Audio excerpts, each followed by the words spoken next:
Hello, and welcome to Homegrown Hangout.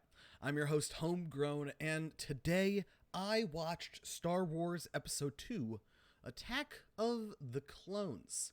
Now, last night I watched Star Wars Episode 1, The Phantom Menace, and this morning I talked a little bit about the galactic political implications of Star Wars Episode 1 and how it kind of shows Sheev Palpatine orchestrating a galactic crisis to show the inadequacies of the Galactic Senate and of the lack of leadership possessing abilities by the Galactic Chancellor, the Supreme Chancellor, and creating a vote of no confidence to allow himself to become the new Chancellor.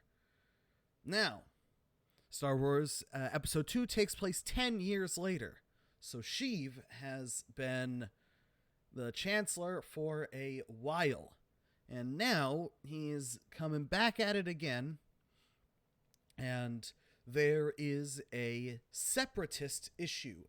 There is an issue of lots of systems and planets seceding from the Galactic Republic and forming the... Forming the Separatists. They're the Separatists. That's what they are.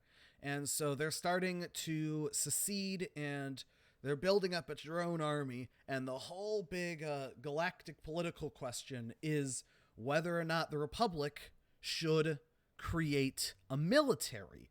It's interesting that they didn't have one, but I guess it makes sense because which planet would they draw the military forces? What planet would they draw their military forces from?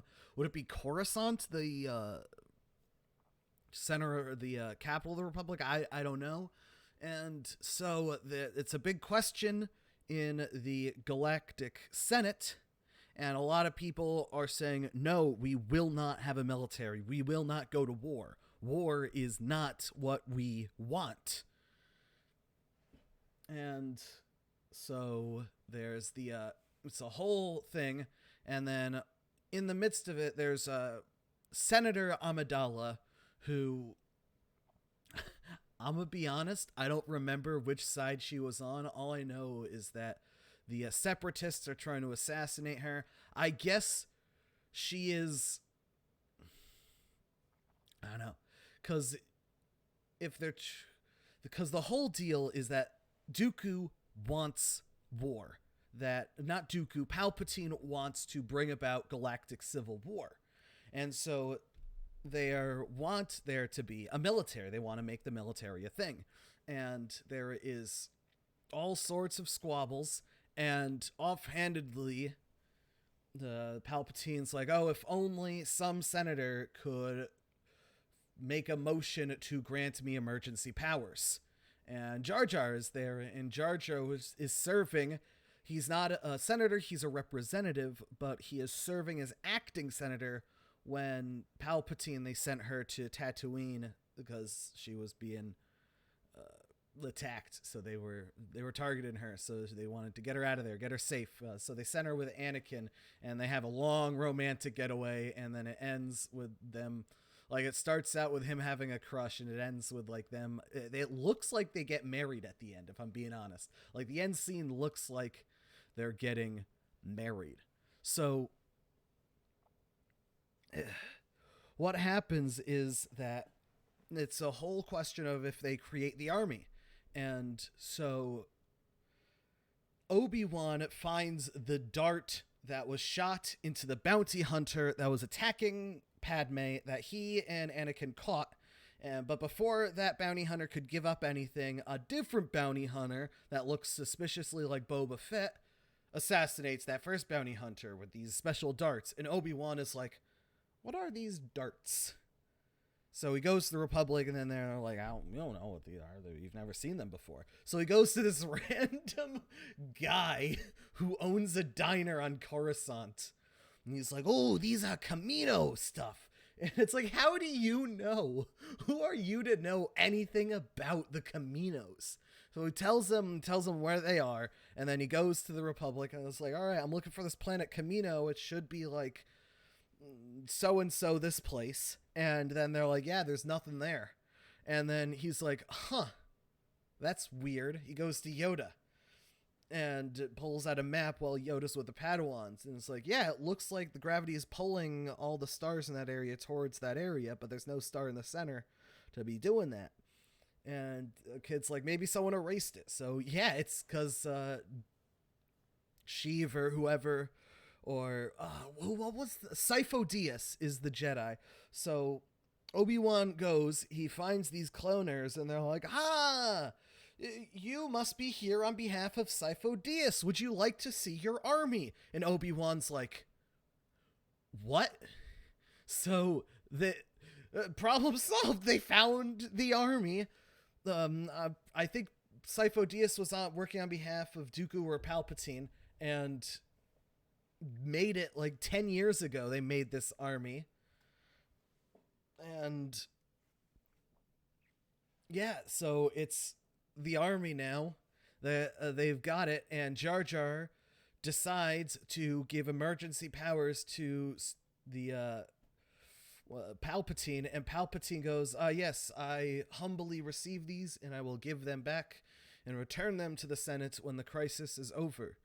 And then he says, my first decree is the formation of the Galactic Army. And then they get the clones, and so the clones are the new army. And because a Jedi was the one who ordered the creation of the clone army by the Kaminoans, Jedi Master Sifo Dyas, the Jedi are the commanders of the army. It's Yoda who, at the very end, goes to Kamino to get the military to come in and rescue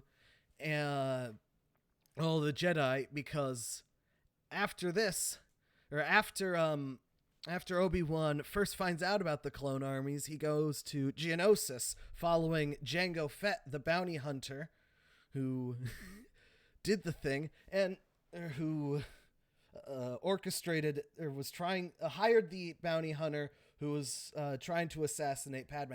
It's all very confusing. But in the end, Palpatine succeeded. He gets his war. He gets his emergency powers. And this war is how he will consolidate his future power. And it's kind of the whole thing, everything that happens in the prequels is orchestrated by Palpatine. Everyone else is just reacting to what's happening. But what's happening is all set in motion by Palpatine, by the one power-hungry individual who sees the liberal bourgeoisie democracy and says, how can I work it to my advantage? And he is also the one in charge of Dooku who leads the Separatists. So he is in charge of both sides of the conflict and brings it about so that he can give himself more power, because his ultimate goal is the Empire. He wants to build the Galactic Empire, and he wants to be its emperor. And he is the Sith. So the difference between the Jedi and the Sith, it's interesting, because the dark side and the light, they don't really seem to represent anything real, except for just the abstract concepts of good and evil, which sure, but it kind of distracts from the fact that most individuals do not see themselves as evil. That everyone thinks that they're doing the right thing to bring about the noble goal. But ultimately, they,